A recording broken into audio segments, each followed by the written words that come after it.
Então, estamos online, pode começar. Boa noite a todos, sejam todos muito bem-vindos a este 8º encontro do nosso curso de extensão, nosso segundo curso de extensão desta trilogia de cursos de extensão sobre a Divina Comédia, né? Nós fizemos Inferno no ano passado, este ano Purgatório, e se tudo der certo, no próximo ano faremos o curso de extensão sobre o Paraíso.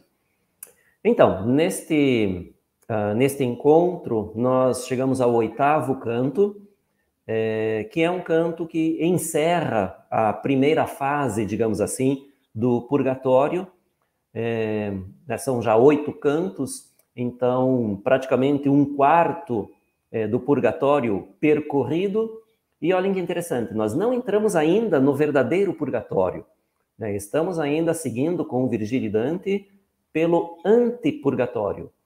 Mas hoje é o último canto em que nós temos este espaço do antipurgatório, né? No próximo canto já entraremos finalmente no verdadeiro purgatório com Virgílio e Dante. Então, este canto é um canto que tem um pouco um tom de despedida desta primeira fase do antipurgatório. E nós veremos na sequência que Dante muda um pouco a sua perspectiva, né? Nós temos já desde o início do canto, aliás, que é belíssimo, esses seis primeiros versos são extremamente tocantes, são versos de uma sensibilidade muito grande. Aqui nós temos um Dante que deixa um pouco aquela agressividade, aquela combatividade do poeta político e se volta um pouco para os seus próprios sentimentos de poeta exilado. Nós temos os versos num tom mais propriamente lírico, mais sentimental. Bom, nós vamos ver na sequência, né? Então, este canto é um canto final do antipurgatório. E nós teremos aqui uma conclusão desta última parte, que é a passagem de Dante e Virgílio pelo Vale dos Príncipes Negligentes, né, dos governantes, né? Costuma-se dizer príncipe por um lugar comum, chamamos de príncipes negligentes, são os governantes, de modo geral. Aqui nós temos a aquarela do William Blake, que na verdade é relativa ao 7º canto, mas que representa muito bem o cenário em que se passa também o 8º, porque o 7º e o 8º constituem esse conjunto, né, dentro do Vale dos Príncipes Negligentes. No 6º canto, nós temos o encontro de Virgílio com Sordello, também um encontro bastante emocionante dos compatriotas, e que leva Dante a aquela invectiva bastante agressiva contra o desgoverno da Itália, contra a corrupção, a degeneração, a indiferença, a negligência dos governantes da Itália de modo geral. E lá no 6º canto ainda, Dante, além dos governantes da Itália, Dante critica fortemente o imperador, aquele que era o imperador em 1300, Alberto I, filho de Rodolfo I, que ele encontra no 7º canto, né, quando chega aqui no Vale dos Príncipes, lá está Rodolfo I, que daí é criticado através do discurso de Sordello. No 6º canto é Dante quem fala com bastante ênfase contra o desgoverno da Itália.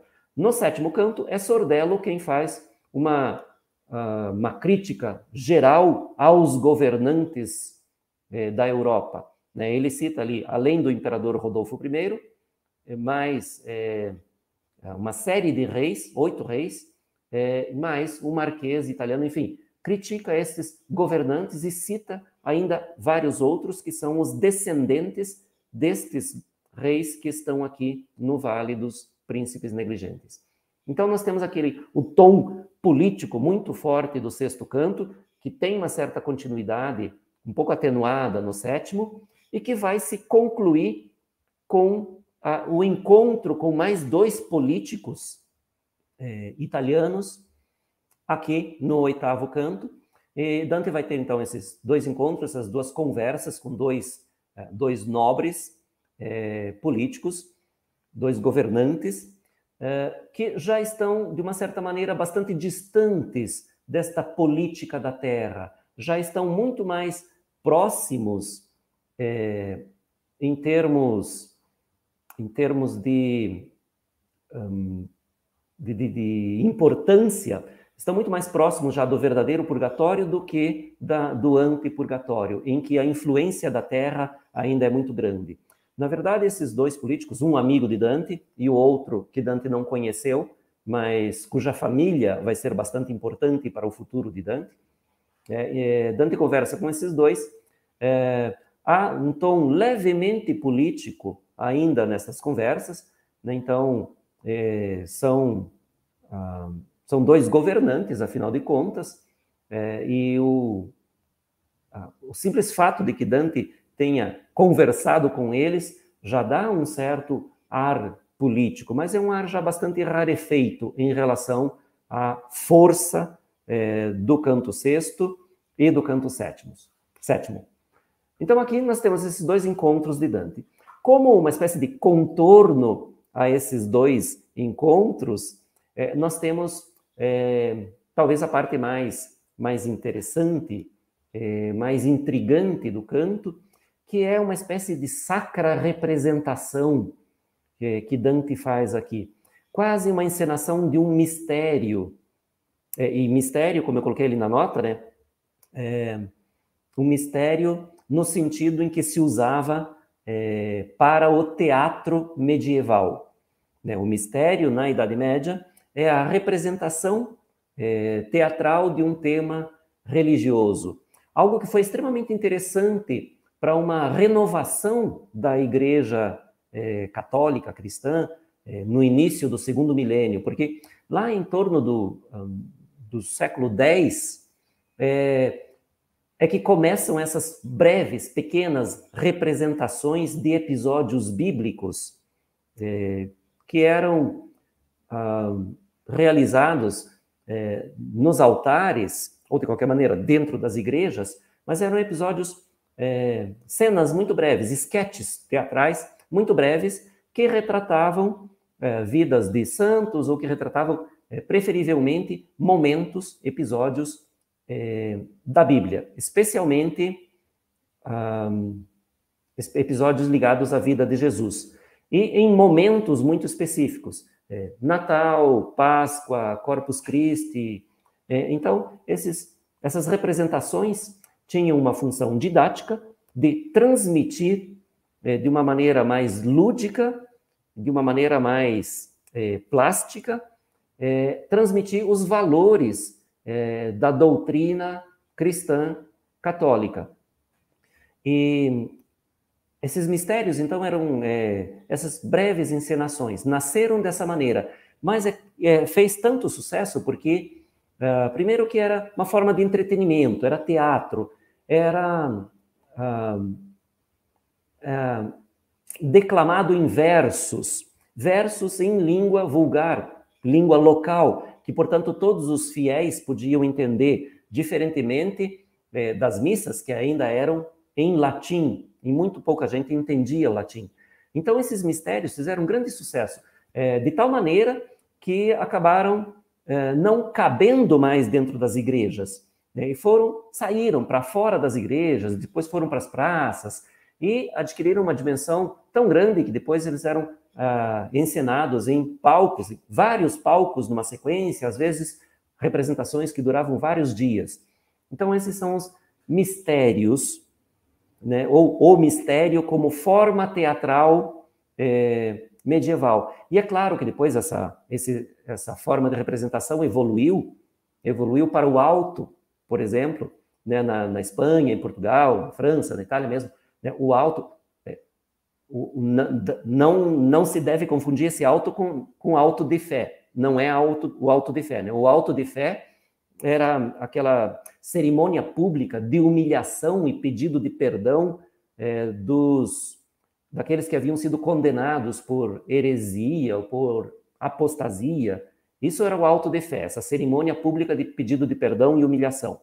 Mas os autos teatrais eram encenações, normalmente em um único ato, e que já reuniam, além da representação sagrada, também personagens e episódios profanos.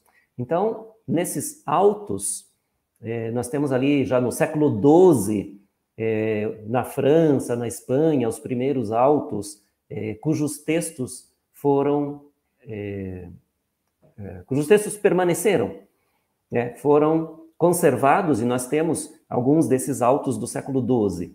Então, era muito interessante, né? Os personagens alegóricos representavam os vícios, os pecados, representavam os anjos, demônios, e como a coisa fez muito sucesso, acabou por se investir muito na maquiagem, no figurino, nos efeitos especiais. Então, esses mistérios evoluíram para os autos, e os autos tomaram conta do teatro.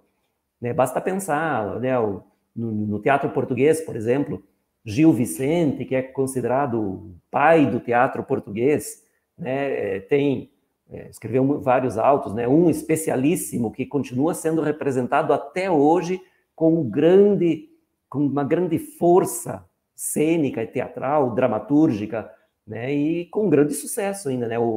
Quem nunca ouviu falar do Alto da Barca do Inferno, né, que é uma obra genial. Na verdade, era uma trilogia, né? O Alto da Barca do Inferno, da Barca do Purgatório e da Barca da Glória. Ele não chama de Barca do Paraíso, mas Barca da Glória. E, naturalmente, inspirado também, até certo ponto, em Dante Alighieri. Gil Vicente é do século XV e XVI ali, né? Nessa mesma época, século XVI, nós temos aqui no Brasil, por exemplo, o padre José de Anchieta, né, que foi um grande escritor de autos, que ele escrevia para catequizar os índios através do teatro. Né? O padre José de Anchieta, espanhol, né? Muita gente acha que era português, né? José de Anchieta era espanhol, mas enfim, um grande escritor de autos para catequizar os índios. E depois, é claro, nós temos mais modernamente também, né? Quem é que já não aplaudiu e já não se emocionou com o Alto da Compadecida do maravilhoso Ariano Suassuna, né?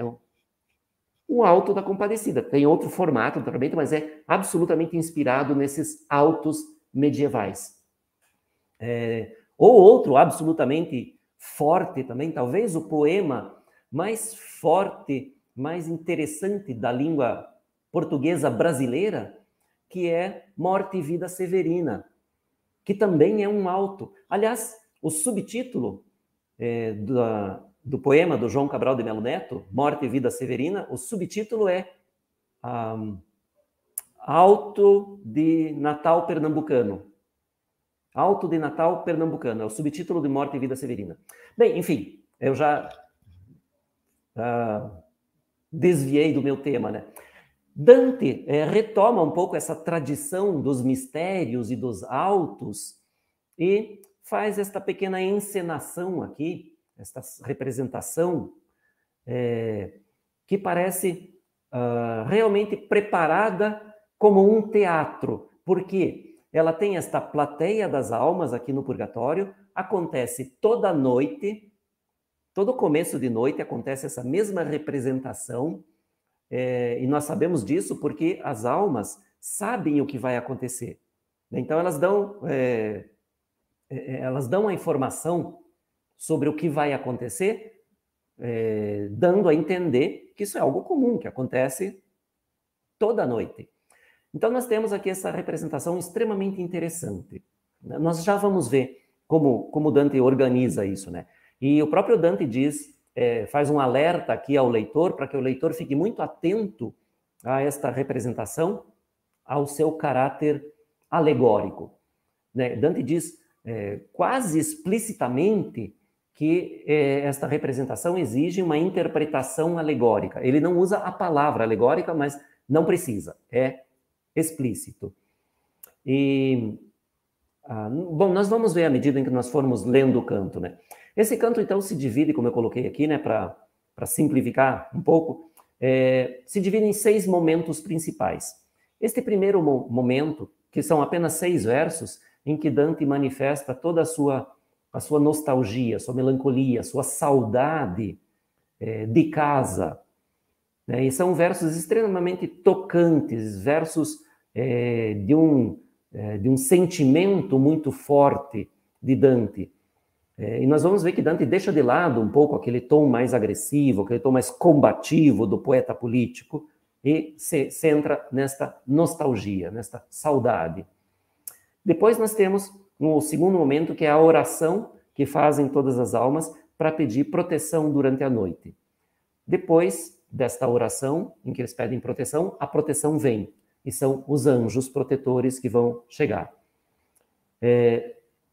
Depois disso, Dante vai encontrar esse primeiro político, que é o Nino Visconti, que foi seu amigo, a gente não sabe até que ponto amigo mesmo, com qual grau de amizade, de profundidade dessa amizade, mas enfim, Dante o apresenta como um amigo.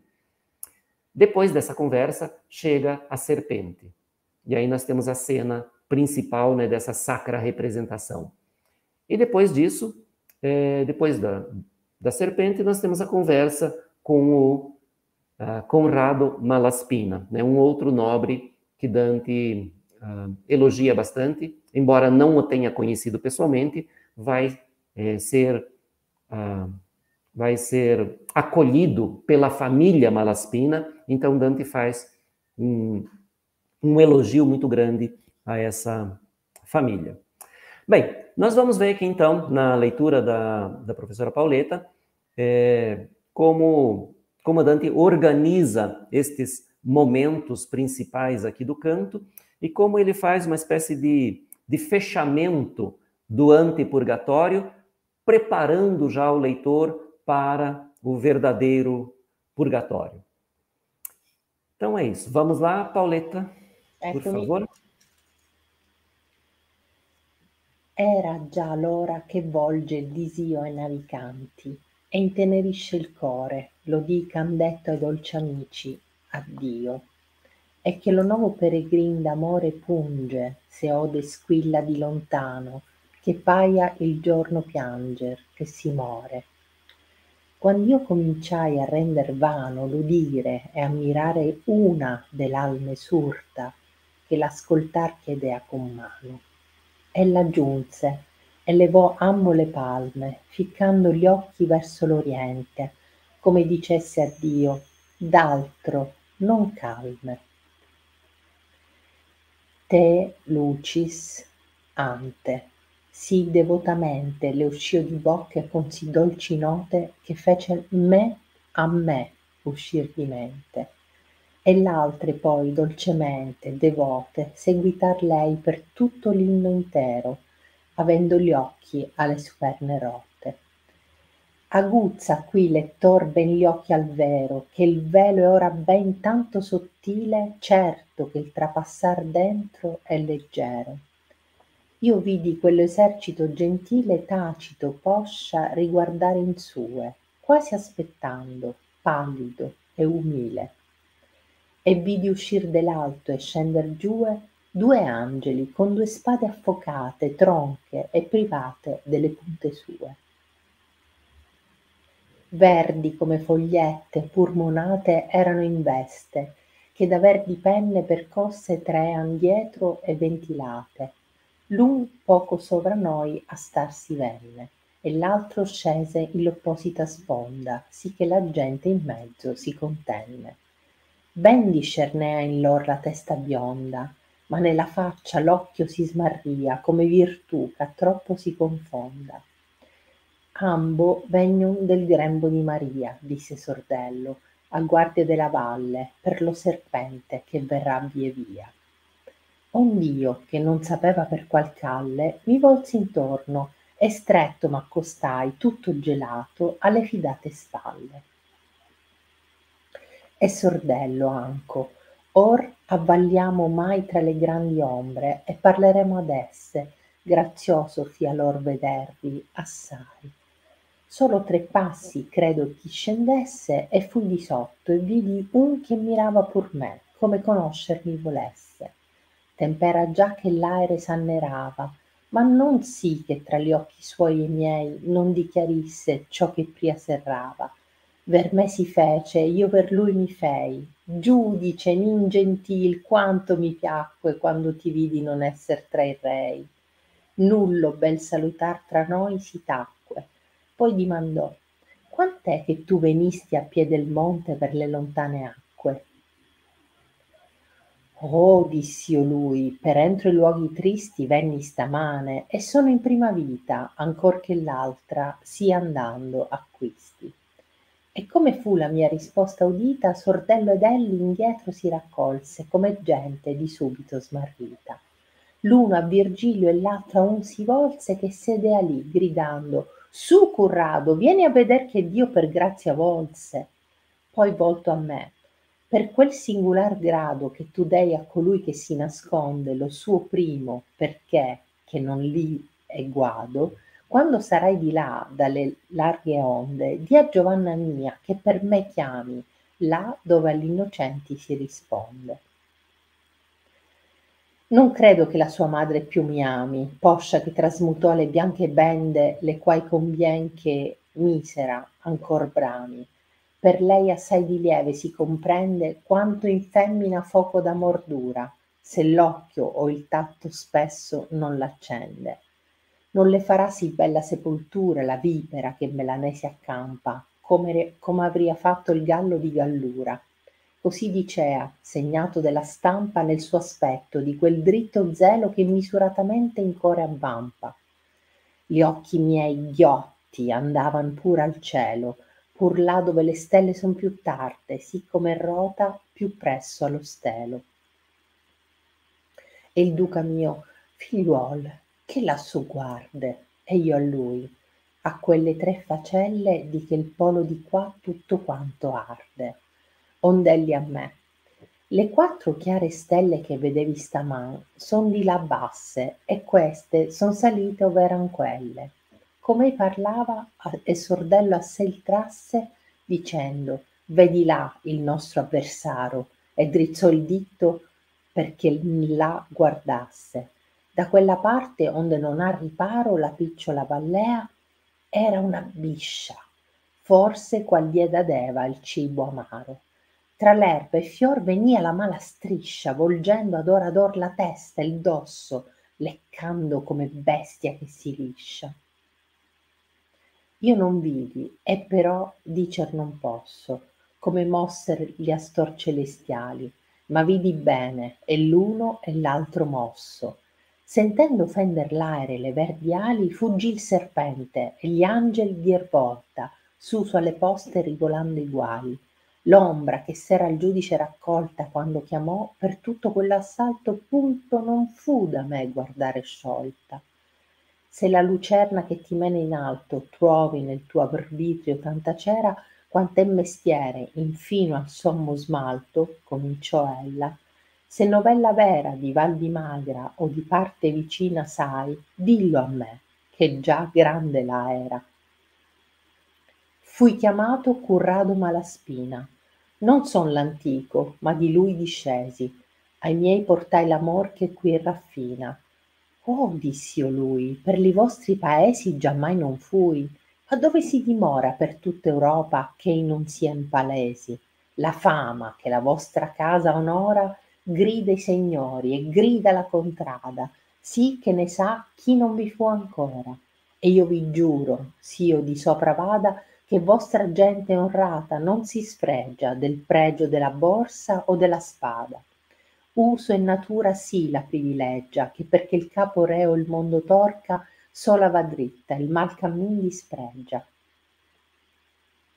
Ed elli, or va, che il sol non si ricorca 7 volte nel letto che il montone con tutti e 4 i piè cuopre e inforca, che cotesta cortese opinione ti fia chiavata in mezzo della testa con maggior chiovi che d'altrui sermone, se corso di giudicio non s'arresta. Obrigado, Pauleta. Bem, depois desta leitura, deste texto emocionante, vamos começar então a comentar. Aqui nós temos, né, para abrir o canto, né, uma página do manuscrito Holcomb, em que nós vemos representado aqui parte do texto, naturalmente, né, e Dante que fala com as almas aqui de Nino Visconti, né, ali escrito Giudice Nino, do Corrado Malaspina. Depois nós temos ali ao lado de Dante, né, Virgílio e Sordello, e os dois anjos que voam acima com as suas vestes e penas verdes, a sua cabeleira loira e as espadas flamejantes, né, vermelhas. E temos aqui, né, por uma liberdade artística, liberdade estética de interpretação do miniaturista, uma serpente que parece mais um dragão, né, porque tem ali pequenas asas, tem patas com garras, né, enfim. Mas de qualquer maneira, muito bonita, né? Uma miniatura do manuscrito Holcomb. Bem, então, esses primeiros 6 versos, como eu disse para vocês antes, são versos que manifestam uma mudança de tema, e essa mudança de tema parece que tem muito a ver com um sentimento, talvez, de cansaço, talvez de um certo, hoje em dia, não naquela época, mas hoje em dia nós diríamos um certo estresse, né, de Dante, de insistir muito no tema político, porque Dante é essencialmente um ser político, né, e politicamente muito ativo, militante, combativo, mas a um certo ponto parece que até ele cansa de falar de política. Então aqui, depois daqueles, dos 2 cantos anteriores, né, especialmente o 6º, como eu falei para vocês, né, e como nós vimos já, né, o 6º canto em que Dante é extremamente forte, categórico, rígido na sua crítica. Depois o 7º canto, em que ele coloca no discurso de Sordello também uma crítica bastante pesada, de maneira mais geral, né, aos governantes. Aqui parece que Dante já sente um pouco que essa fase está em declínio, essa fase da crítica política. E daqui para frente, claro que a política vai continuar sendo sempre importante até o final do Paraíso, né? Dante não deixa jamais de lado, né? Praticamente todas as escolhas que Dante faz aqui de personagens a serem indicados, ou personagens comentados, ou com os quais Dante interage, são fruto de uma escolha política também. Mas há modos e modos de se tratar a política. Então aqui Dante deixa um pouco de lado aquele discurso político que foi fortíssimo nos cantos 6 e 7 e diz: era já a hora que desperta o desejo dos navegantes e internece o coração pelo dia em que disseram aos doces amigos adeus.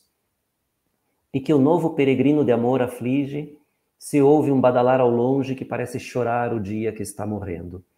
Então vejam, são versos muito simples, não dizem grandes coisas, mas falam de um sentimento muito forte, um sentimento de melancolia, de nostalgia, de saudade mesmo, do peregrino que disse adeus à sua pátria, aos seus amigos, à sua família, enfim, disse adeus a tudo aquilo que amava, e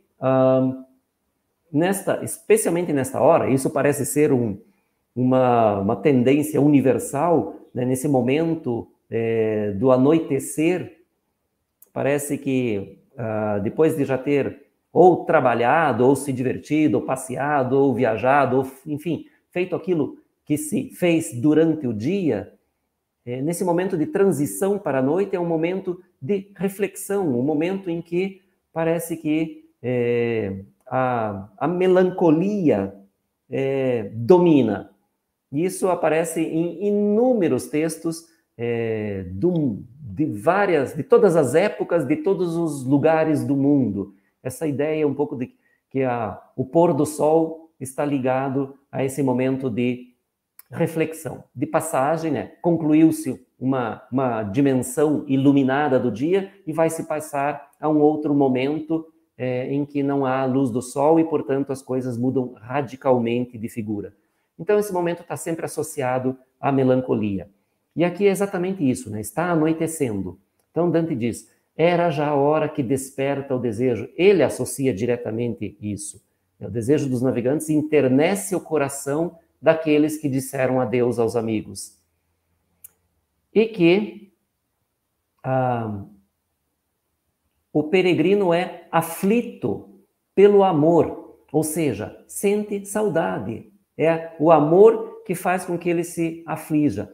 E aqui a gente tem talvez uma ideia de que o peregrino na Idade Média era o turista, né? Uma ideia que é até comum se ouvir, se ler isso, de que na Idade Média o turismo era a peregrinação aos lugares santos, em geral.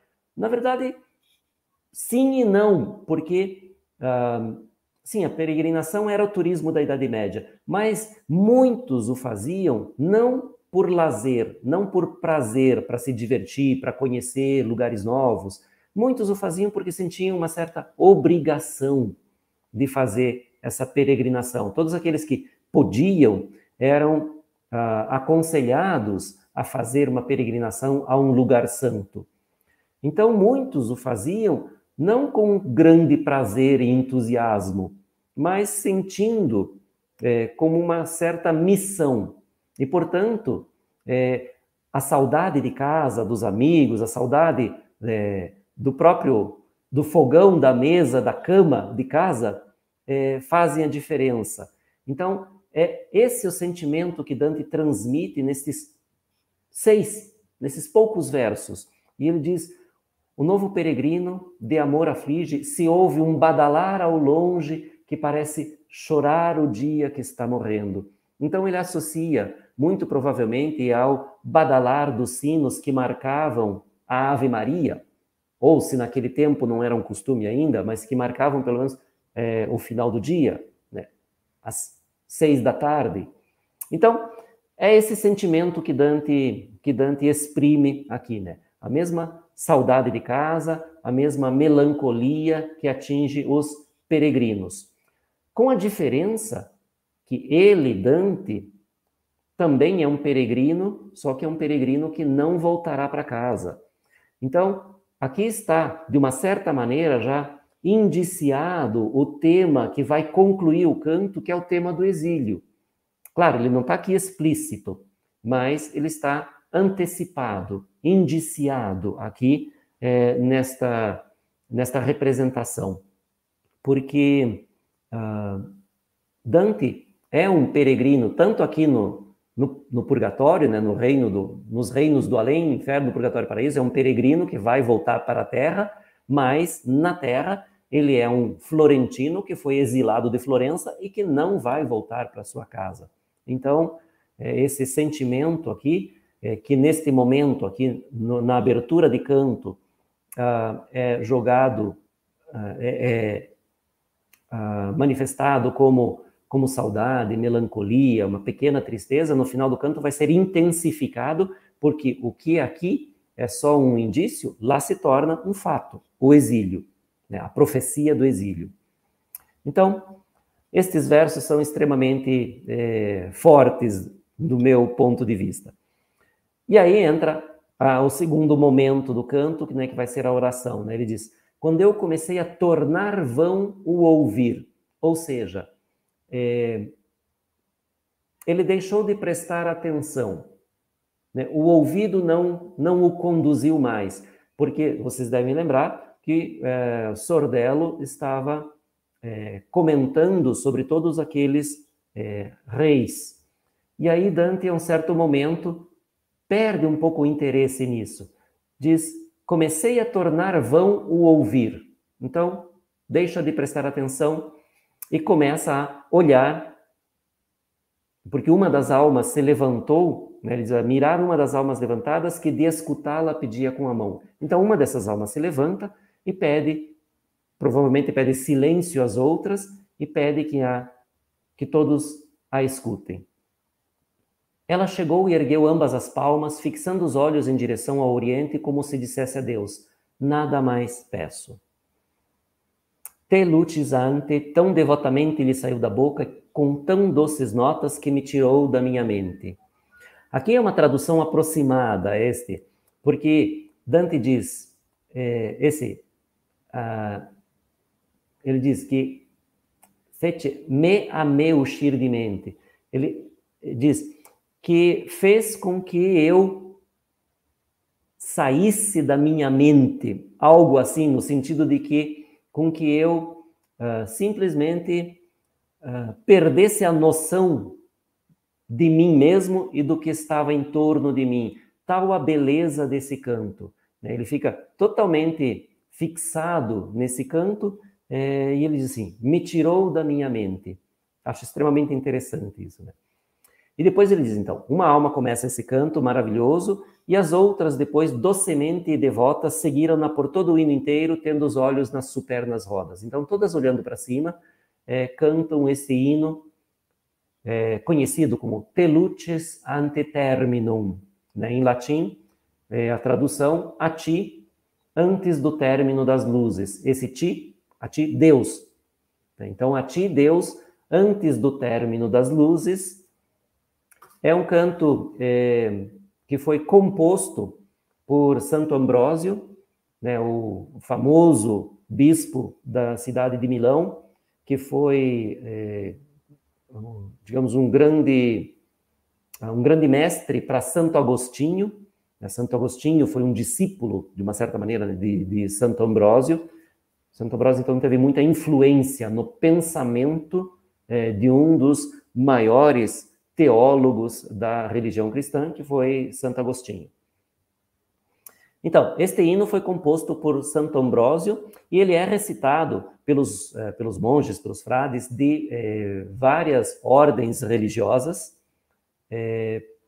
nas últimas orações do dia e no começo da noite, justamente pedindo proteção divina contra o demônio e os maus espíritos durante o período noturno, ou seja, durante o período em que não há a luz do sol, que é visto, né, o sol que é visto e sentido literalmente e simbolicamente como a luz de Deus. Então esta alma, uma começa a cantar virada em direção ao oriente, onde nasce o sol, né? Portanto, aqui a simbologia se reforça, e aí começa a cantar pedindo a Deus proteção para o período da noite, o período em que não há a luz do sol, ou seja, a luz de Deus não guia essas almas.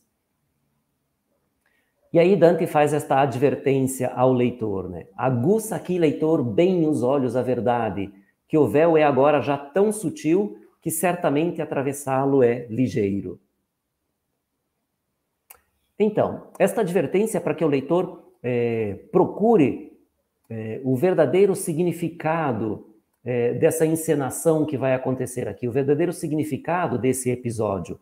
Eles aguça bem os olhos à verdade, que o véu agora já é tão sutil. Então, a verdade está sob um véu, ou seja, há uma camada do texto que é a camada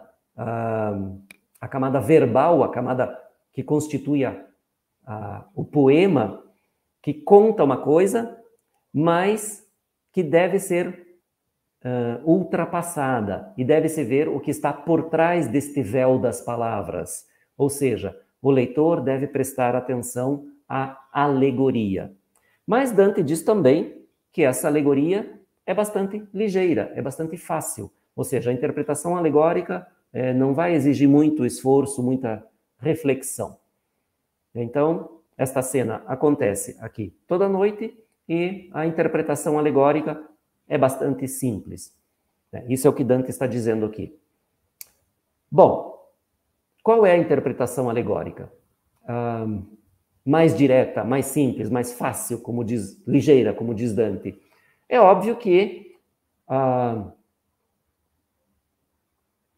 é preciso, através da oração, é preciso pedir a proteção divina. E a proteção será dada. O demônio está sempre ali para tentar a todos. E é preciso resistir e é preciso pedir proteção a Deus. Então, essa é a leitura mais simples, mais fácil da alegoria. Depois nós vamos problematizar um pouquinho essa leitura, mas essa é a versão mais fácil da alegoria. Este terceto do verso 19, 20 e 21 lembra muito de perto um terceto lá do canto 9 do Inferno, um episódio que vocês devem se lembrar, quando Dante e Virgílio atravessam o rio Estige, são deixados lá pelo barqueiro Fregias na margem do Estige, eles não conseguem entrar na cidade de Dite porque os demônios fecham a porta e eles simplesmente não sabem o que fazer. Não tem entrada e não tem saída. Eles estão parados lá sem ter chance de agir. Então está, de uma certa maneira, instaurada a tragédia. E aí é que vem o elemento, né, conhecido como Deus ex machina, né, vem o auxílio divino. Quando eles estão lá sem ter como agir, eles não podem nem prosseguir, nem retornar. E aí chega um anjo, um enviado do céu, que vai abrir a porta da cidade de Dite com a sua varinha mágica. E naquele momento, lá um pouco antes dessa cena, Dante também faz uma advertência ao leitor, muito parecida com essa. Lá naqueles versos ele diz, estou traduzindo de memória, aqui ele diz, vós que tendes os intelectos sãos, observai a doutrina que se esconde sob o véu dos versos estranhos. Então, algo muito parecido, né? Ele diz lá aos leitores, né? Vós que tendes os intelectos sãos, então, que usam a razão, que raciocinam, observem, ou observai, porque ele usa o vós lá, né? Então, observai a doutrina que se esconde sob o véu dos versos. Então, aqui mais ou menos a mesma coisa. Ele diz, a verdade se esconde sob o véu dos versos.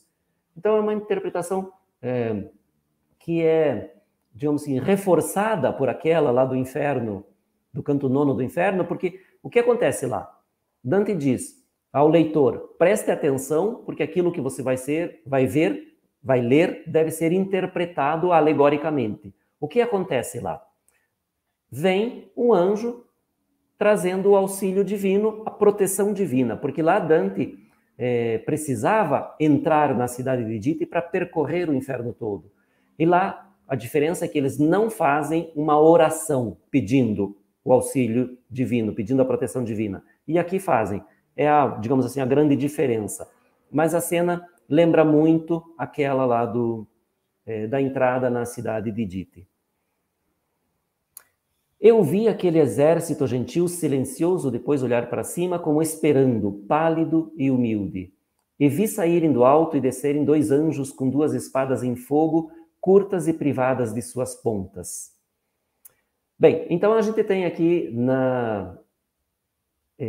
no desenho do Gustave Doré, os 2 anjos semi-transparentes ali, acima da serpente. Vemos lá os vultos de Dante e Virgílio, né? E temos a cena, então, aqui representada como a entende Gustave Doré. Bem, esses 2 anjos, então, descem do céu, né? Descem do alto. 2 anjos com as espadas em fogo, mas essas espadas são curtas e sem pontas. Por que curtas e sem pontas? A interpretação mais comum, assim, da grande maioria dos dantistas, é que estas espadas não são feitas para atacar, mas para defender. Então, por isso, elas não têm pontas, elas não são feitas para atacar. E elas são curtas, justamente pelo mesmo motivo. Elas são para a defesa e não para o ataque. E aí tem uma coisa interessante também, que é a simbologia das espadas. As espadas, em geral, indicam... mas podem indicar guerra, violência, etc. também, mas normalmente elas são um símbolo de força. E aqui, no caso de Dante, elas são um símbolo de justiça. Força e justiça. Porque o único motivo que justifica o uso da força é a justiça. O único motivo que justifica o uso da força, a justiça. Então, isso é importante em termos do pensamento de Dante, né? Do pensamento político, mas também do pensamento social de Dante, né? A justiça é o único motivo que justifica o uso da força. E aí ele descreve os anjos.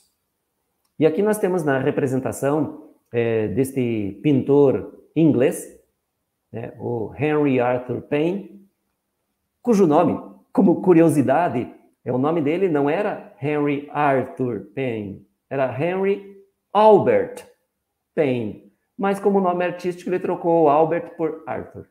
De qualquer maneira ele é conhecido como Henry Payne.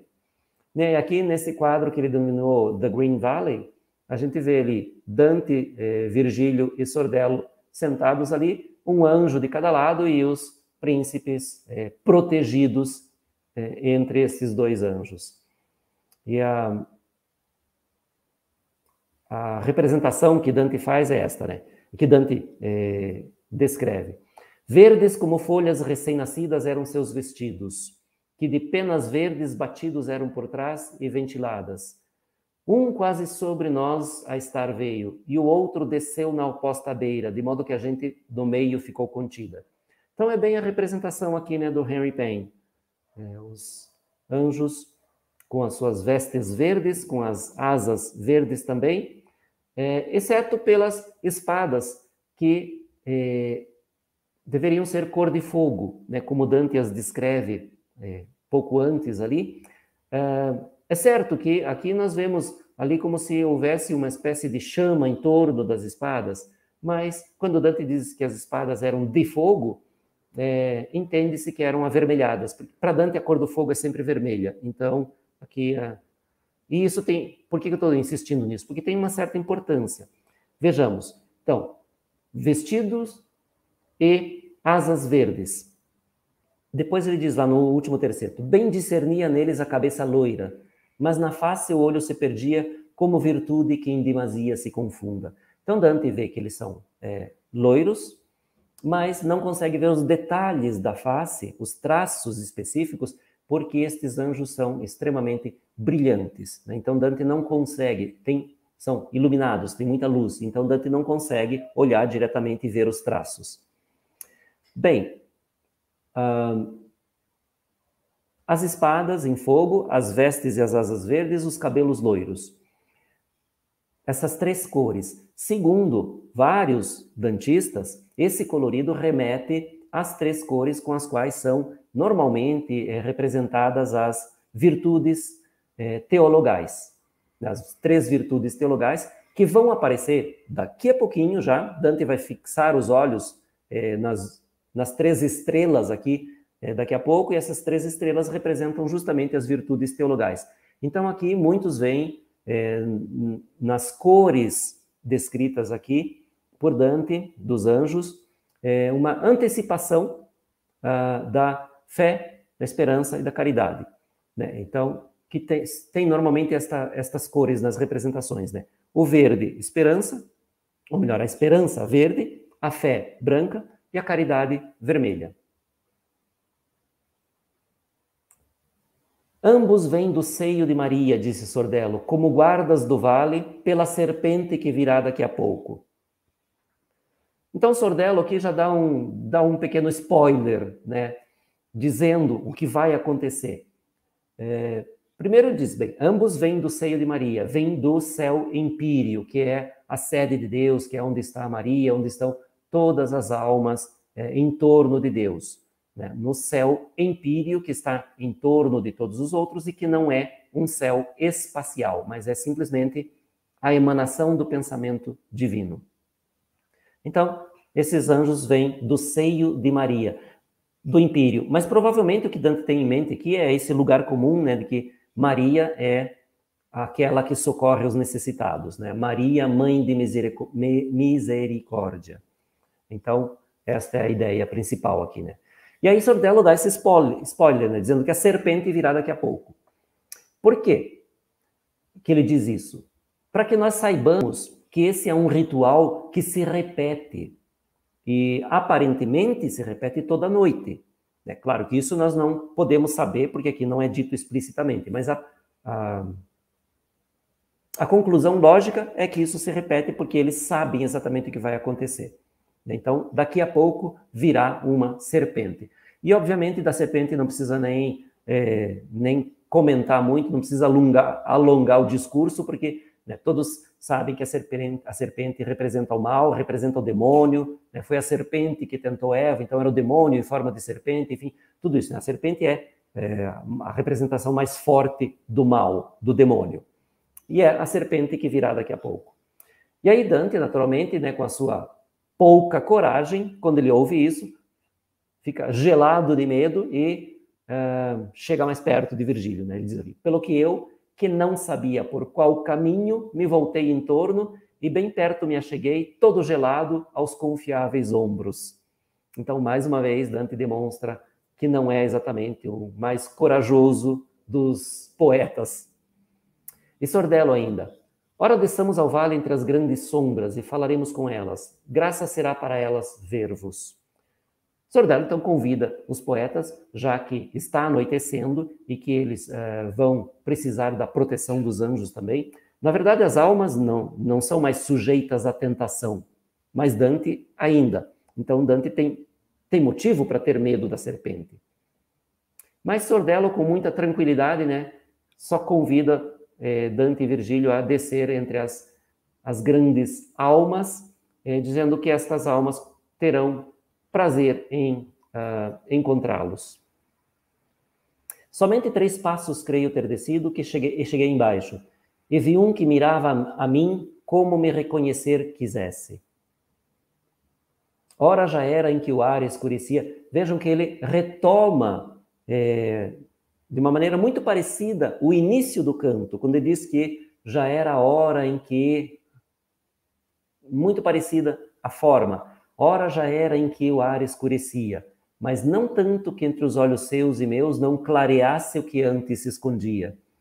Então vejam que jogo bonito que ele faz aqui com a palavra e o conceito.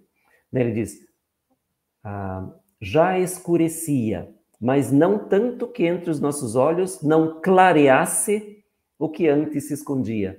Então ele usa esses 2 verbos opostos, né, escurecer e clarear, um no sentido próprio e um no sentido figurado. Né? Já era a hora em que o ar escurecia, sentido próprio, realmente escurecia, estava ficando noite. Mas não estava tão escuro ainda assim que ele, chegando mais perto, não pudesse ver quem era aquela alma que olhava fixamente e que essa alma também não pudesse reconhecê-lo. Então, aqui o clarear é usado no sentido figurado, de se revelar, de se conhecer. Então, é bacana esse jogo, né, entre um verbo usado no sentido próprio e o verbo oposto no sentido oposto também, no sentido figurado. Quem é esta alma? Em minha direção veio e eu em direção a ele fui. Juiz Nino gentil, quanto me agradou quando te vi e não estavas entre os réus.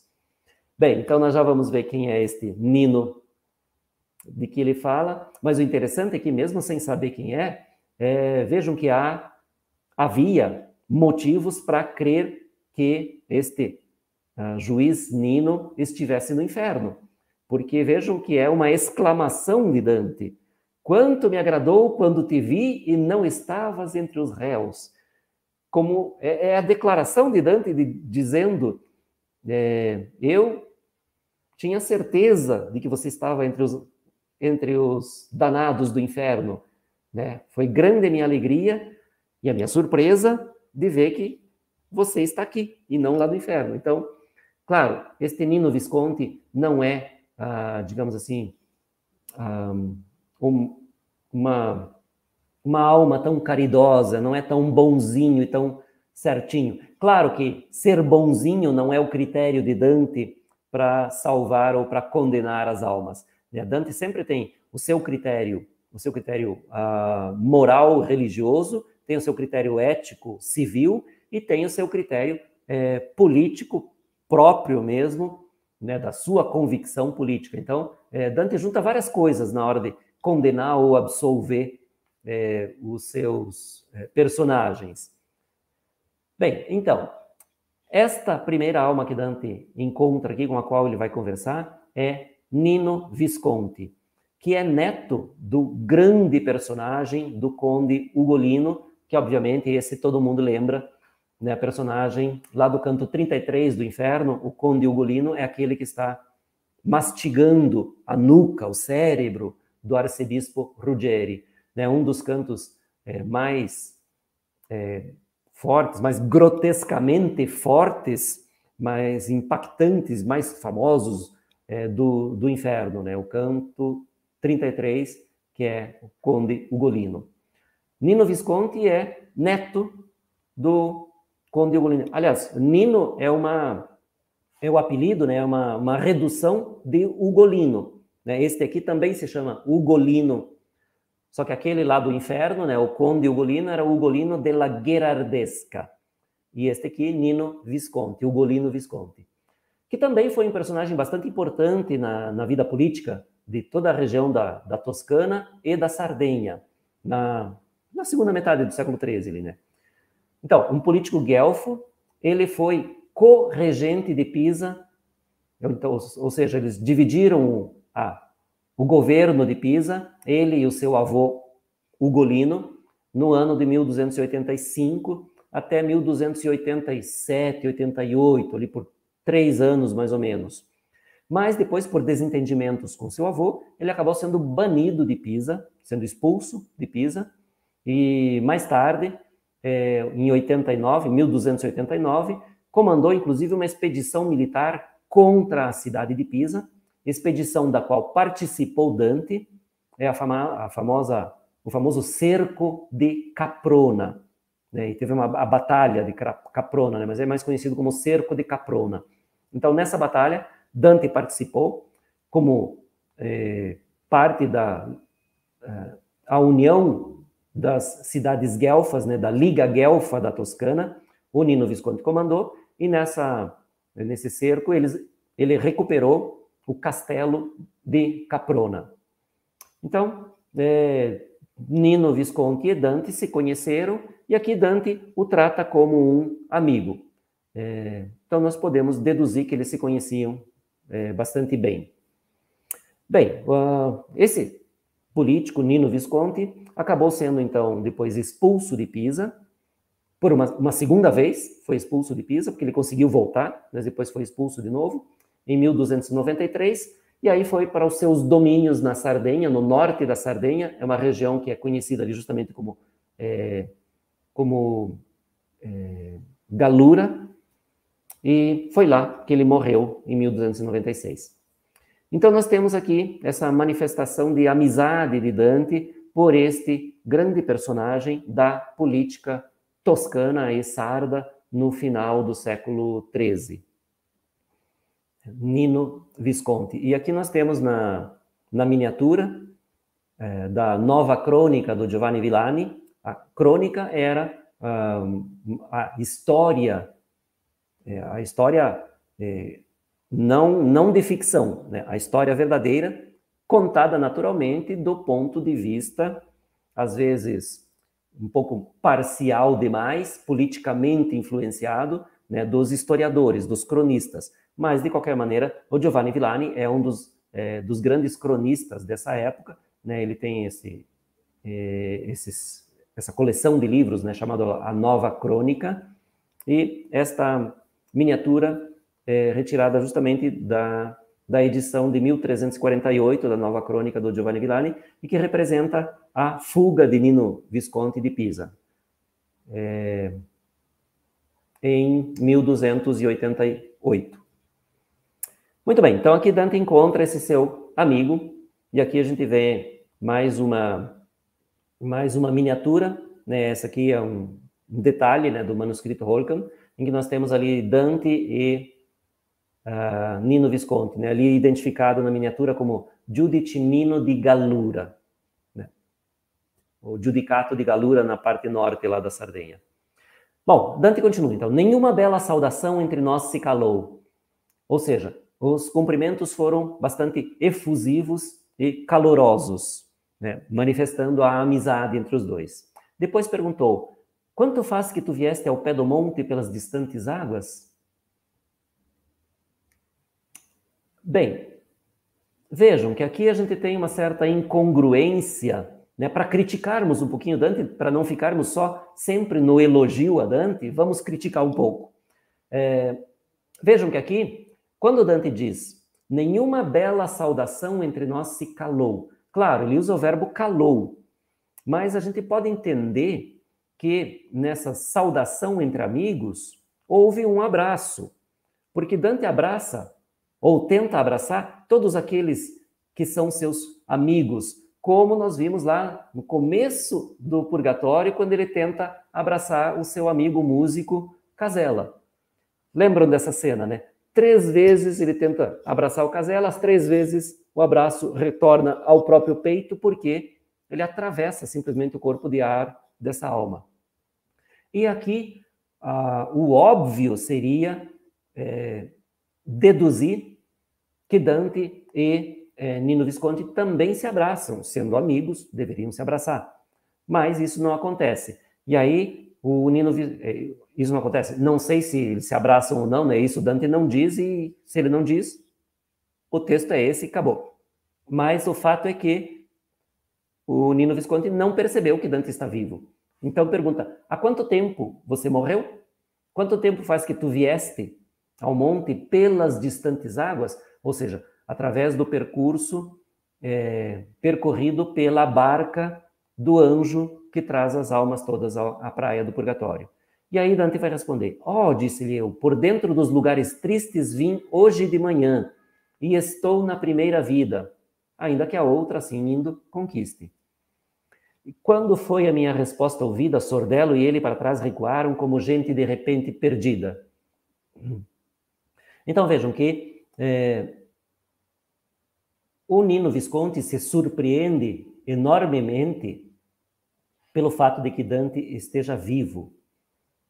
E aí, agora que nós estamos no canto 8, finalmente Sordello também vai perceber, ou vai ouvir Dante dizer que está vivo, porque Sordello não tinha ainda percebido que Dante estava vivo. Se vocês lembrarem, todas as almas até agora aqui no Purgatório perceberam que Dante estava vivo, primeiro pela sombra que projetava. Algumas depois pelo movimento da garganta, perceberam que ele respirava. Mas a maioria pela sombra que Dante projetava.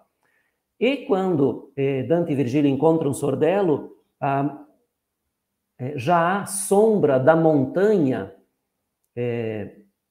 na parte onde eles estão. Então Dante o sol não chega até ele não projeta sombra. Sordello não presta muita atenção em Dante, porque Sordello acaba sendo absolutamente fascinado por Virgílio. Então Sordello provavelmente nem olhou muito direito para Dante, por isso não percebeu que Dante estava vivo.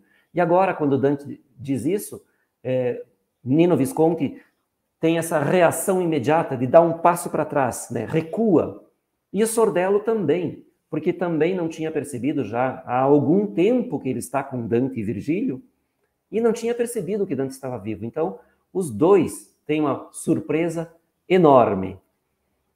E aí a reação deles, um a Virgílio, então Sordello se vira para Virgílio, e o outro a alguém se voltou que sentava ali gritando, vem Conrado, vem ver o que Deus por graça quis. Bem, então,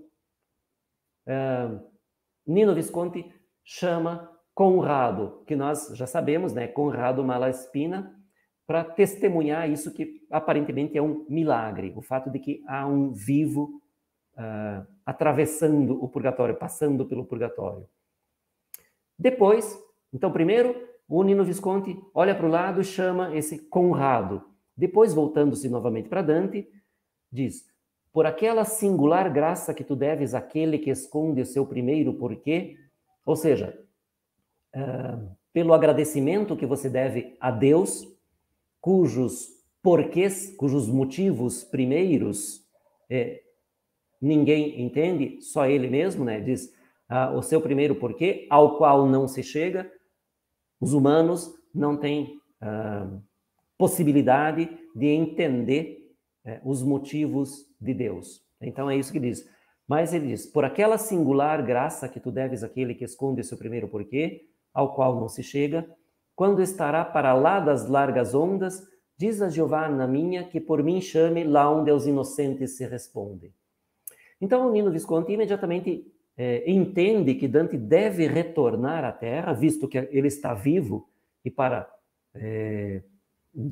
poder fazer o percurso até o paraíso é só a alma, não o corpo vivo. Então ele entende imediatamente que Dante deve voltar à Terra e morrer para depois voltar novamente para o purgatório. Então ele diz: quando você estiver para lá das largas ondas, ou seja, voltando para casa, vá até Giovanna, a filha dele, e peça que ela faça orações por ele, né? Porque as suas orações serão sinceras e, portanto, serão ouvidas por Deus, para que o tempo de permanência dele ali seja abreviado e para que ele possa ir para o verdadeiro purgatório, como já foi o pedido de inúmeras outras almas. E aí o Nino Visconti vai fazer uma certa crítica à sua esposa, à sua viúva.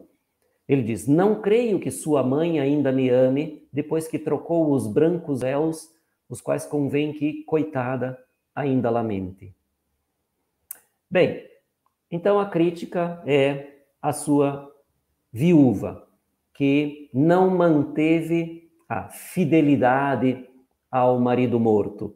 Ele diz: não creio que ela ainda me ame, porque ela trocou os brancos véus. Então, os brancos véus faziam parte do vestuário tradicional e convencional para as viúvas. As viúvas, naquele tempo, se vestiam de negro com o véu branco. Então, ele diz aqui que ela já trocou os véus brancos, né? Ela já despiu os véus brancos, indicadores da condição de viúva, para se casar com outro. E ele diz lá: os quais convém que, coitada, ainda lamente. Por quê? Algo que ela vai lamentar no futuro, o fato de ter deixado de ser a viúva de um visconde para ser a mulher de outro visconde. Porque a Beatrice d'Este era a mulher do Nino Visconti, e quando ele morreu, logo se casou com outro visconde que não era parente desse. Este Nino Visconti da cidade de Pisa, e existia uma outra família extremamente potente também em Milão, né? A família Visconti de Milão. Não eram parentes, mas a sua viúva casou então com outro parente, mantendo o mesmo sobrenome. Mas este outro, o Galeazzo Visconti, que era o senhor de Milão, vai ser exilado 2 anos depois do casamento. O casamento foi provavelmente em 1299 ou 1300, então em 1302 o Galeazzo Visconti vai ser exilado de Milão e a mulher vai acompanhá-lo em uma situação bastante precária. Então, por isso que ele diz ali, coitada, ele tem pena dela. Apesar de dizer, de uma certa maneira, se lamentar de que ela não se manteve fiel à sua memória, ele lamenta também a sorte que ela vai ter no futuro. E daí aqui faz uma crítica que era, digamos assim, um lugar comum da literatura do tempo, que é uma crítica à instabilidade das mulheres. Ele diz assim: por ela, por isso que a sua mulher fez, logo depois que ele morreu, se casou com outro. Então ele diz, por ela bem facilmente se compreende quanto nas mulheres o fogo de amor dura, se o olho ou o tato com frequência não o acende. Então, isso, como eu disse, era um lugar comum da literatura do tempo, né? A instabilidade emocional das mulheres e digamos assim, a pouca fidelidade das mulheres. Então, ele diz, pode-se entender o quanto o fogo de amor dura se o olho ou o tato com frequência não acende. Ou seja, se o marido não está sempre vigilante ou sempre próximo, o olho ou o tato não acende o fogo de amor da mulher, ela se desinteressa. Então, esse é, naturalmente, um preconceito, né? Uma ideia preconceituosa, vista com os olhos de hoje, extremamente desagradável, extremamente errada de todos os modos, mas na época era parte da cultura. Então, eu sei que é claro que, especialmente as mulheres, têm uma tendência a julgar negativamente isso, mas, e é claro, com razão, tem essa tendência a julgar negativamente isso, esta visão, mas tem que atenuar um pouco esse julgamento, porque nós não podemos julgar uma cultura de 7 séculos atrás com o pensamento atual. Então, tem que dar uma certa... tem que ter um certo equilíbrio nesse julgamento. Né? Não estou defendendo a posição, tá? Só levantando a questão do anacronismo, né? Nós não podemos julgar uma coisa do passado com os valores do presente, né? Tem que ser julgado a partir dos valores do passado. Bem, e aí ele comenta ainda que justamente a sua viúva fez um mau negócio, porque ele diz, não lhe dará tão bela sepultura a víbora que o milanês ostenta, como teria feito o galo de galura. Então, aqui a ideia de dar uma bela sepultura, porque isso também fazia parte, digamos assim, fazia parte da concepção de viver bem, morrer bem e ter uma bela sepultura. Um ritual e um monumento fúnebre que fosse imponente, que demonstrasse a condição da pessoa. Então, por isso que ele fala da sepultura. Ele, claro que já morreu, né, e agora vê que a sua mulher não vai ter o mesmo status. A sepultura dela não vai ter o mesmo status que a dele. Por que ele diz isso? A víbora que o milanês ostenta não lhe dará uma sepultura tão bela quanto o galo de galura. Acho maravilhoso esse terceto, né? Porque ambos têm o sobrenome Visconti, mas têm brasões diferentes, né? Então aqui a gente tem do lado direito, eu coloquei aqui, né, os brasões dos Visconti de Milão, que tem essa serpente que está mordendo um garoto, e o brasão dos Visconti de Pisa e de Galura, norte da Sardenha, é o galo. Então, o galo daria uma sepultura mais bela a Beatrice d'Este. Mas ela escolheu se casar novamente com a víbora. Assim dizia, marcado pela expressão no seu aspecto daquele direito zelo que comedidamente no coração arde. Então vejam que ele ainda, Dante, neste terceto aqui, diz que ele dizia, marcado pela expressão que o direito zelo no coração arde.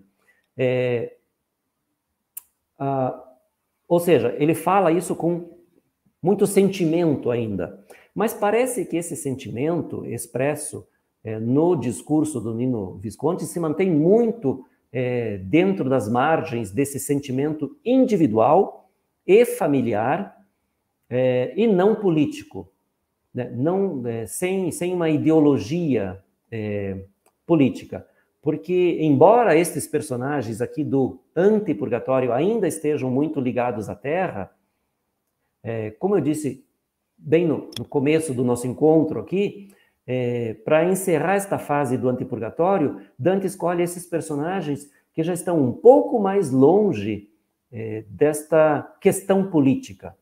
Então, Nino Visconti ainda é um político, foi um governante importante, mas vejam que o discurso dele se mantém muito mais neste âmbito do sentimento individual e familiar.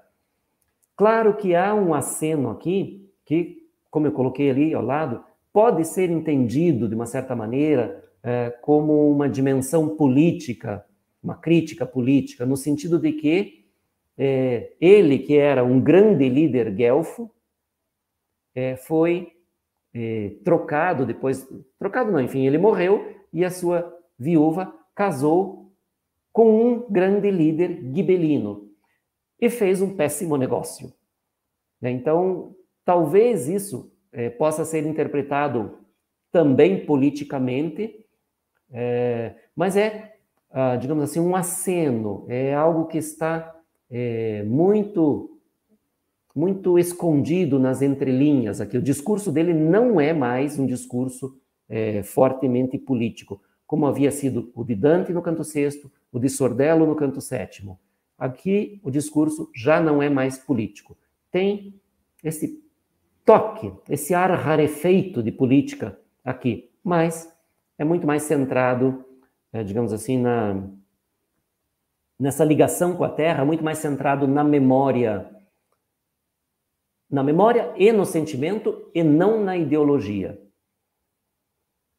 Bem, então aqui acaba a participação do Nino Visconti, acaba a conversa, acaba o discurso de Dante com o Nino Visconti, seu amigo. E aí vem, antes da outra conversa com outro personagem, como Dante gosta de encaixar conversas intermediadas por outras ações, aqui acontece assim, depois do discurso do Nino Visconti, Dante está olhando para o céu, né? Ele diz ali, os olhos meus ávidos olhavam para o céu, para lá onde as estrelas são mais lentas, como roda mais próxima ao eixo. E o meu guia, filho, o que lá em cima olhas? E eu a ele, aquelas 3 luzes de que o polo daqui todo arde. Então vejam, logo na chegada à praia do Purgatório, quando chega Catão, se vocês lembrarem, a imagem que Dante descreve de Catão é que ele estava emoldurado pelas 4 estrelas que brilhavam ao amanhecer e que interpreta-se unanimemente como uma simbologia das 4 virtudes laicas, as 4 virtudes cardeais, não ligadas à religião, que são a força, a temperança, a justiça e a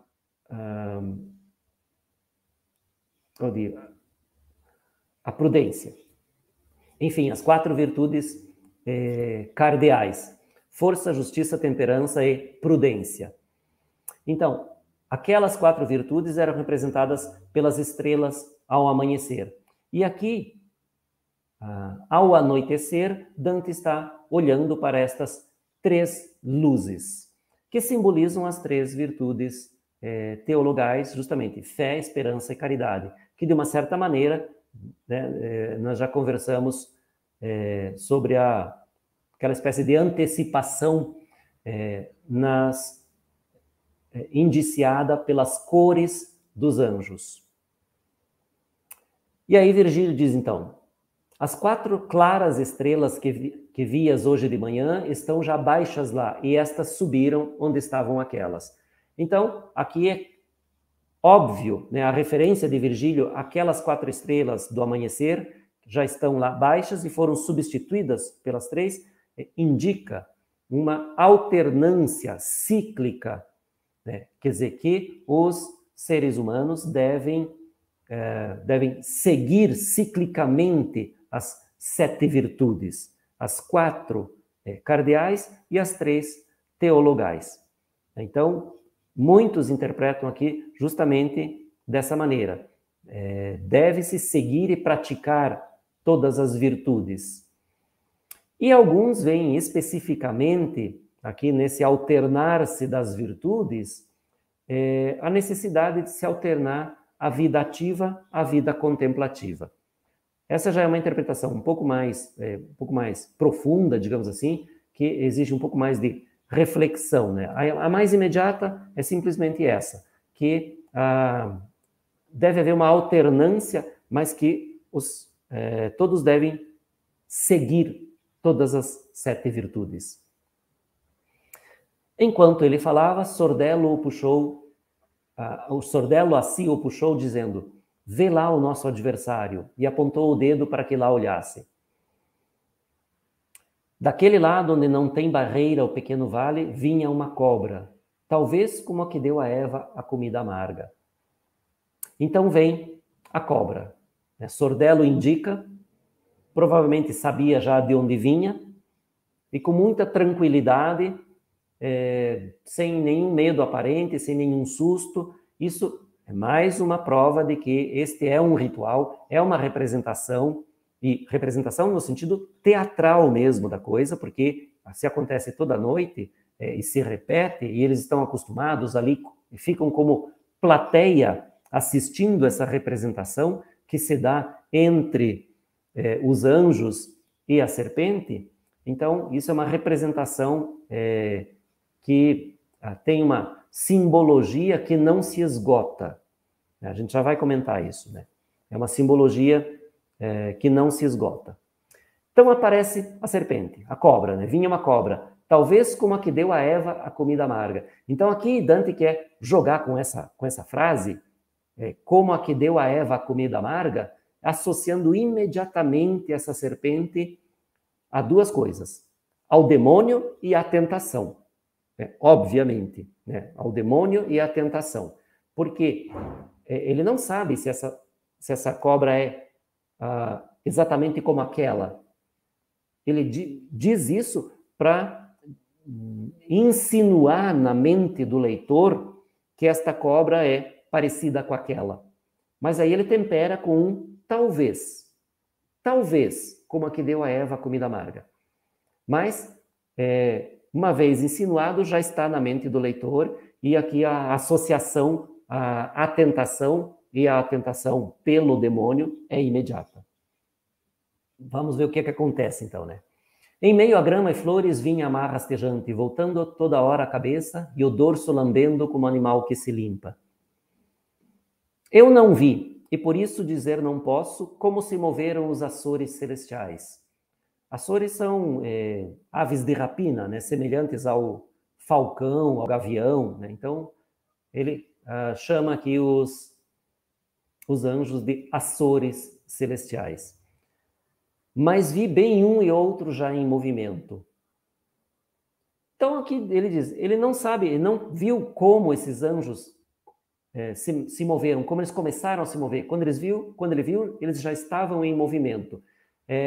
Como dizer que nem sempre se percebe, nem sempre, quando se pede a proteção divina, pede-se a graça divina, nem sempre se percebe, mas ela já está atuando, já está em movimento, embora o fiel não tenha a percepção clara disso. Provavelmente é este o sentido aqui. E aí vem a cena que decepciona a muitos. Mais um daqueles anticlímax de que Dante também é mestre, é maestro. Né? Ele diz, ouvindo fender o ar as verdes asas, fugiu a serpente. Pronto, acabou. É isso. O episódio se encerra aqui, o da serpente. Quer dizer, Dante, não é a primeira vez que ele faz isso, né? Mas ele vai construindo uma situação, uma cena, tem toda uma preparação que vai gerando uma tensão, uma expectativa no leitor a expectativa de que vá acontecer algo de mais corposo, de mais contundente, de mais dinâmico. Enfim, você espera um pouco de ação, luta, resistência, golpes. Não, nada disso. Não acontece nada disso. Então, ouvindo o barulho das asas, a serpente foge. E aí acabou. E os anjos se voltaram, retomando os postos, revoando juntos. É uma quebra de expectativa, realmente, né? Quer dizer, Dante inova sempre. É claro, como eu disse, não é a primeira vez, é um anticlímax, mas é algo que dá um diferencial para a narrativa, né? Para a fábula, para a história que ele está contando, né? Porque você espera realmente, né? Com toda essa preparação, você espera que algo mais forte aconteça. E aí não, acabou. Ouvindo o barulho das asas, a serpente já foge. Por que isso? Porque provavelmente o que isso está a indicar aqui é a infinita potência de Deus sobre o demônio, sobre o mal. Quer dizer, não há a mínima possibilidade de oposição. A serpente, ouvindo o barulho das asas, já foge. Quer dizer, a potência de Deus é infinitamente maior do que a fraqueza da serpente, do mal, do demônio. Então, provavelmente é esse o sentido desse anticlímax, né? dessa falta de um embate, de um confronto. Não há confronto. A serpente vem, quando ouve o barulho das asas dos anjos, foge imediatamente. E aí os anjos voltam e ficam ali de guarda ainda. A gente tem aqui um desenho também bem interessante do Cristoforo Dall'Acqua, que estranhamente ele denominou Parnaso italiano. É exatamente a reprodução dessa cena aqui, né? A gente tem ali Dante, Virgílio e Sordello, e aqui os dois anjos sobre a serpente, mas ele denominou Parnaso italiano o seu quadro. Bem, esta é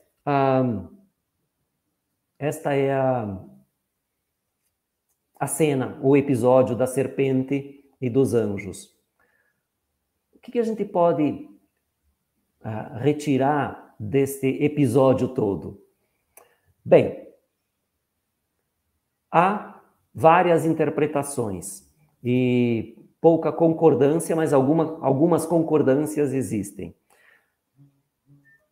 Esta víbora, esta cobra, essa serpente representa a tentação. Disso não há dúvida. Então isso significa que as almas do purgatório ainda estão sujeitas à tentação? E a resposta é não, não pode ser. Não estão sujeitas à tentação. As almas do purgatório já estão salvas.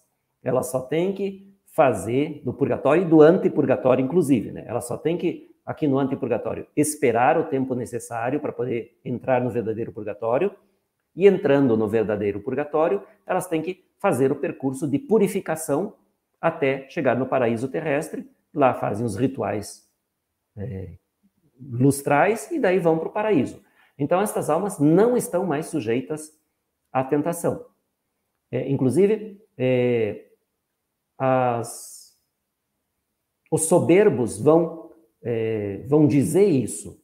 Quando eles fizerem a oração do Pai Nosso lá, eles vão dizer isso, que a última parte não é para eles, para as almas, mas eles fazem essa oração e essa última parte para os vivos, que ainda são sujeitos à tentação, enquanto eles não. Né? Livrai-nos do mal, não nos deixeis cair em tentação, mas livrai-nos do mal. Essa parte é para os vivos. Então, essas almas não são mais sujeitas à tentação. Isso significa, naturalmente, que esse episódio tem um outro significado. Não é simplesmente a tentação e a força de Deus. Bom, aí uma das interpretações. Talvez, adaptando esse símbolo ao Vale dos Príncipes, seja uma alegoria, memória, castigo. O que eu quero dizer com isso, alegoria, memória, castigo? Que visto que estas almas que estão aqui foram todas de príncipes, reis, condes, viscondes, marqueses, enfim, governantes que podem ter cedido à tentação, podem ter pecado por cobiça, por orgulho, por ambição, enfim, várias outras coisas. Essa víbora está ali para representar essa tentação passada, a qual eles cederam, e fazê-los relembrar essa tentação e sofrer com isso, agora que eles têm consciência do próprio erro. Ou seja, tudo isso é parte de uma expiação antecipada, fazer com que a consciência os remorda, com que a consciência pese. Então é uma punição moral pelo que eles fizeram, mas principalmente, como as almas do limbo, pelo que eles não fizeram, pelo bem que eles não fizeram. Então, isso é algo que eles têm que ficar sentindo aqui no antipurgatório. Eles têm que sofrer essa angústia, esse remorso, esse arrependimento, essa dor moral antes de entrar no verdadeiro purgatório. Bem, esta segunda interpretação pode ser ampliada, então, a esferas mais amplas, né, abrangendo o Papa e o Imperador. A serpente é o mal, os anjos simbolizam os dois poderes, Papa e Imperador. Na verdade, as instituições, né, Igreja e Império, que deveriam defender o povo e eliminar o mal. Bem, então, o que pesa na consciência destes reinantes que estão aqui no Vale dos Príncipes é o fato de que eles não cumpriram sua função de proteger o povo, de fazer cumprir a justiça, de melhorar as condições de vida para todos, por culpa deles, sim, por negligência deles, por terem cedido à tentação, mas também, e daí aqui viria a interpretação mais política desse episódio, por culpa deles, sim, mas principalmente por falta dos dois poderes que deveriam conduzir a humanidade a uma situação de perfeição moral, ética. Então, por falta da autoridade imperial, por falta da autoridade eclesiástica agindo de maneira correta. Então, aqui essa interpretação toma mais estes ares políticos. Bem, só que aí a gente tem que considerar que Dante diz lá no começo que o véu é muito sutil e que a interpretação é fácil, significando talvez, né, que nesta representação, talvez o significado seja de que não importa quem é e nem que poderes tem, todos estão sujeitos à tentação. E que muitas vezes nós não podemos fugir às tentações confiando somente nas nossas próprias forças, ou seja, na razão e na vontade. E por isso é preciso contar com a proteção divina. E para obter essa proteção divina, é preciso pedir através da oração. Então, essa deve ser, na opinião da maioria dos dantistas, não é unanimidade, mas na maioria dos dantistas, a opinião predominante, a interpretação predominante é essa, de que todos estão sujeitos à tentação e, para resistir a ela, devemos pedir proteção divina através da oração. E é justamente isso que acontece lá no canto 9, né, naquele trecho que eu falei para vocês, em que Dante diz que chama o leitor a interpretar de maneira alegórica a descida do anjo para abrir a porta da cidade de Dite, quando Virgílio e Dante se sentem perdidos, sem ter saída, sem ter como nem prosseguir, nem retornar. Então, esta é a interpretação mais, digamos assim, mais aceita pelos dantistas, levando muito em consideração o fato de que Dante diz que aqui a interpretação é fácil. Então, Fácil para quem escreveu, né? Bem, aqui nós concluímos, então, mais um daqueles momentos em que eu dividi o canto. Claro, esse canto não é dividido, né? É uma questão um pouco mais didática, né? Em que eu disse que o canto tem 6 momentos separados, né? Então, aqui a gente passa ao último desses momentos, que é o encontro, a conversa com a alma de Conrado Malaspina. A sombra que tinha ao juiz se aproximado quando chamou, durante todo aquele ataque, em nenhum momento deixou de me olhar. Então, enquanto todas as almas apreciavam a representação teatral ali, digamos assim, e o teatral fica por minha conta, tá, gente? Não é... Então, quando eles observavam aquela representação, a chegada da serpente, o movimento dos anjos, a fuga da serpente, o retorno dos anjos para continuar protegendo todos ali, provavelmente todas as almas estavam observando essa cena, exceto Conrado Malaspina, que estava observando Dante. Dante diz ali, né? Durante todo aquele ataque, em nenhum momento deixou de me olhar. E agora essa alma vai falar. Se a lanterna que te leva ao alto encontras no teu arbítrio tanta cera quanto é necessária até o sumo esmalte, começou ela, se notícia verdadeira de Val de Magra ou de parte vizinha sabes, dize-o a mim, que já grande lá era. Então, ele pede a Dante notícias sobre a sua terra, Val di Magra. Eu deixei aqui em italiano, né? Seria o Vale do Rio Magra. Né? Magra é o nome de um rio, então ali o Val é uma contração de Vale. Então o Vale do Rio Magra. O Rio Magra é um rio que corre ali entre norte da Toscana, sul da Ligúria, né? A região conhecida como Lunigiana naquele tempo, e é a corte dos Malaspina, ali entre norte da Toscana, sul da Ligúria. Inclusive, esse rio, o Rio Magra, ele deságua no chamado Golfo dos Poetas. É o Golfo de La Spezia, mas é conhecido também como Golfo dos Poetas, por causa de Dante, Petrarca, que passou muito tempo ali, depois uma série de outros grandes poetas, Goethe, Lord Byron, enfim, vários poetas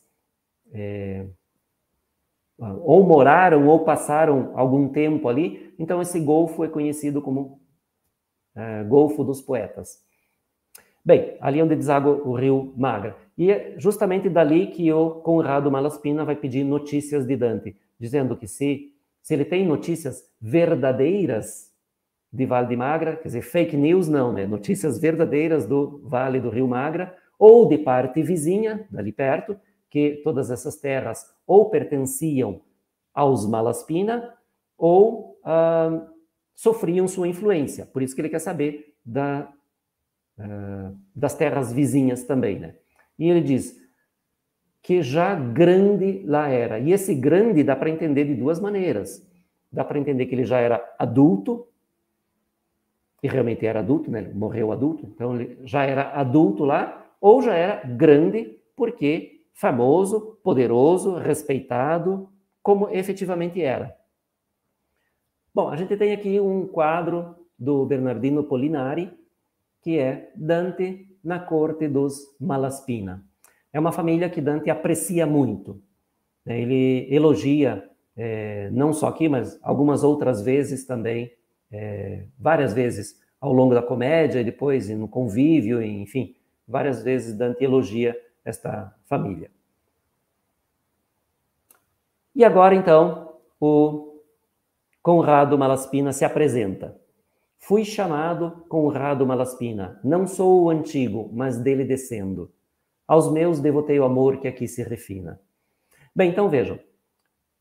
Assim como Nino Visconti também estava ainda ligado à terra, mas como eu disse, muito mais pelo sentimento sentimento familiar, né? Nino Visconti fala com amor da filha, com um certo lamento da esposa, da viúva.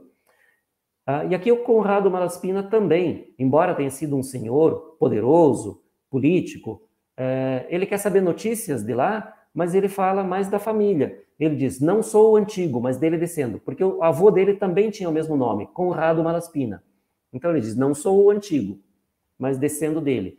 E daí ele diz da família, aos meus devotei o amor que aqui se refina. Então, provavelmente o que ele quer dizer com essa frase não é simplesmente que ele amou demais a sua família, mas amou demais e agiu em função desse amor, sendo talvez injusto com outros. Então, privilegiando a sua família, privilegiando no sentido de efetivamente dar benefícios e privilégios de uma maneira talvez não legal ou talvez não moralmente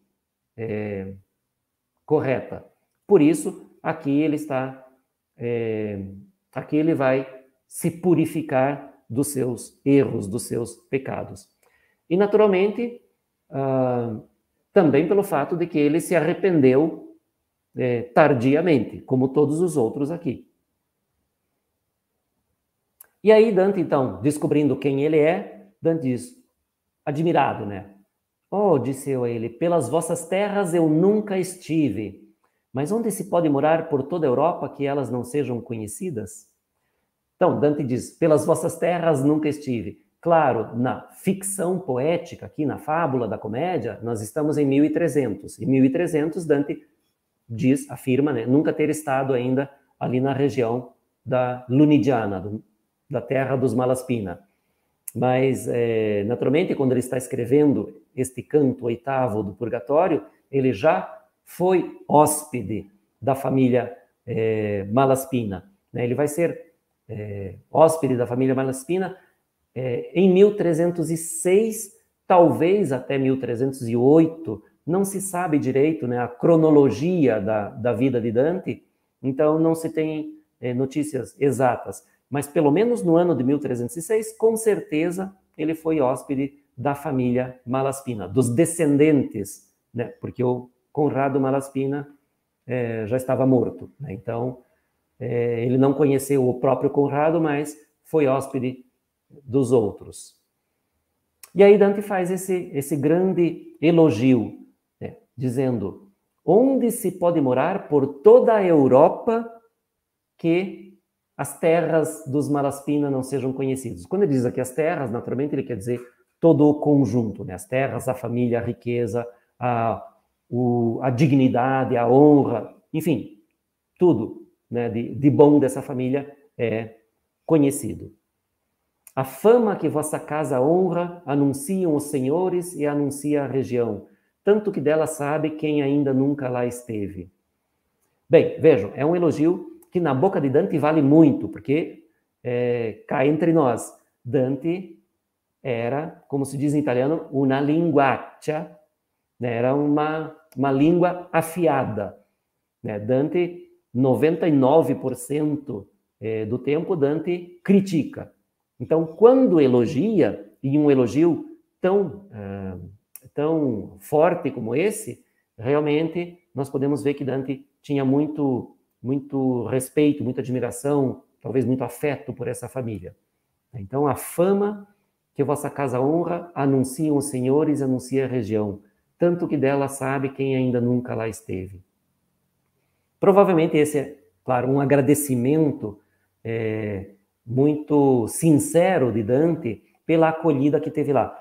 Porque essa família era conhecida, sim, pela sua magnanimidade, pela sua liberalidade e pelo seu mecenato. Era uma família que acolhia muitos artistas, muitos poetas. Dante não foi o único. Né? Muitos trovadores provençais, como Sordello, por exemplo, o Sordello, o próprio não, mas muitos outros trovadores provençais foram acolhidos também na corte dos Malaspina.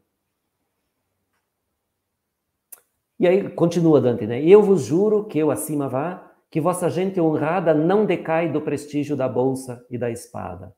Então, Dante diz, ainda os Malaspina que estão vivos, todos são gente honrada, que tem o controle da própria bolsa. Isso, de uma certa maneira, quer dizer que eles são magnânimos, que eles são generosos, que eles ajudam quem precisa, mas também que são valentes, corajosos na guerra, quando precisa. Então, o prestígio da bolsa e da espada são dois elementos fundamentais, digamos assim, na caracterização positiva da cavalaria, dos cavaleiros, né, da nobreza. Costume e natureza tanto a privilegiam que mesmo que a cabeça ré o mundo torça, sozinha vai direita e o mau caminho despreza. Então vejam que o elogio aqui é um elogio rasgado mesmo de Dante, né? Um elogio sem... como dizer? É um elogio total de Dante, né? Então, ele diz aqui, costume e natureza. Então, por natureza já são bons, mas além disso, o costume, a honradez, a dignidade dessa família a tornam privilegiada. E mesmo que a cabeça ré o mundo torça, e essa é uma expressão bastante controversa, porque pode significar que a cabeça do mundo, quem é a cabeça do mundo? O imperador? O Papa? Ambos? Não importa, talvez seja, talvez não seja. Aqui a interpretação é difícil, né? Simplesmente Dante diz isso, né? Mesmo que o mundo torça sua cabeça malvada, isso não influencia a família Malaspina, porque essa família vai direita e despreza o mau caminho. Então é um enorme elogio de Dante a essa família. E o Conrado Malaspina, depois de ouvir isso, demonstrando uma certa humildade, né, ele nem não comenta e não se beneficia dessas palavras de Dante, só dizendo: ora vai, que o sol não se deitará 7 vezes no leito que o carneiro com todos os 4 pés cobre e monta. Então, ele diz, o sol não se deitará 7 vezes no leito que o carneiro... o sol não entrará novamente em alinhamento com a constelação de Áries, ou seja, não se passarão 7 anos. Aqui a gente tem, né, do lado ali o brasão da família Malaspina. E Malaspina é transparente, né, em português. Mala de mal mesmo e espina de espinho. Então aqui a gente tem o brasão que tem ali uma espinheira com espinhos agressivos. Bem, então ele diz ali, voltando, né, ao texto, que não se passarão 7 anos, ou seja, o Sol não voltará, que neste momento o Sol está alinhado com a constelação de Áries, mas o Sol não voltará a se alinhar com Áries 7 vezes, então não passarão 7 anos, que esta cortês opinião te será cravada no meio da cabeça com maiores pregos do que os sermões alheios, se o curso do juízo não se bloqueia. Então veja que o discurso do Malaspina aqui é forte, né? Ele diz, não te será cravada no meio da cabeça com maiores pregos do que os sermões alheios, esta opinião. Então é uma imagem, digamos assim, forte, até áspera, né? Grotesca até, né? A opinião cravada na cabeça com pregos maiores. É uma imagem forte mesmo, de um guerreiro. O que ele quer dizer com isso? Que não vão passar 7 anos e Dante já confirmará essa opinião que ele tem dos Malaspina. Essa opinião será cravada na cabeça de Dante como certeza. Não será mais uma opinião, mas será uma certeza. Os Malaspina são acolhedores e são essa família boa e digna e honrada que Dante acabou de descrever, mesmo sem conhecê-la, só por ter ouvido falar. Então, é esse um elogio enorme que Dante faz a essa família, porque realmente Dante acha que ele deve muito a essa família. Foi uma das primeiras famílias a acolher Dante no exílio, né? Talvez não a primeira, né? Mas a primeira foi a família de Bartolomeu della Scala, em Verona, mas esta foi uma das primeiras também. Então, família que vai acolher Dante no exílio. E vejam que aqui o canto retorna aquele mesmo tom melancólico do início, quando eu disse aquele tom com uma certa tristeza, só que aqui essa tristeza é acentuada, porque lá no começo, quando eu disse havia uma certa referência ao exílio, falando do peregrino com saudade de casa, etc., há uma certa, mais do que referência, uma inferência, uma dedução que nós podemos fazer de que aqueles versos se referem ao sentimento do peregrino Dante, do poeta exilado. Mas lá era mais uma inferência. E aqui é uma certeza. Aqui é a profecia, entre aspas, do Conrado Malaspina, de que Dante vai ser exilado. Então, é a certeza de que vai ser exilado, a tristeza do exílio, mas também a certeza de que vai ser acolhido. Então, não é uma tristeza profunda nesse sentido, porque sabe que vai ser acolhido. Bem, e aqui a gente chega, então, ao final do canto, e com esse canto nós encerramos também a nossa jornada pelo antipurgatório. No próximo canto nós vamos efetivamente entrar no purgatório, uma nova fase, e uma nova fase mesmo, porque inclusive Dante, já no próximo canto, Dante adverte o leitor de que como as questões tratadas vão ser mais profundas, o nível artístico também vai se elevar. Ele diz isso literalmente lá no próximo canto. Então, nós vamos ver, a partir da semana que vem, no canto 9, quais são as mudanças, as alterações, enfim, que rumo toma a poesia de Dante uma vez que chega no verdadeiro purgatório. Uma das coisas que vai se alterar, obviamente, é a frequência e a amplitude das alegorias. O purgatório é o reino da alegoria, de verdade. No inferno nós temos, naturalmente, interpretações que exigem a alegoria, a interpretação alegórica. No paraíso também, mas o purgatório é essencialmente o reino da alegoria.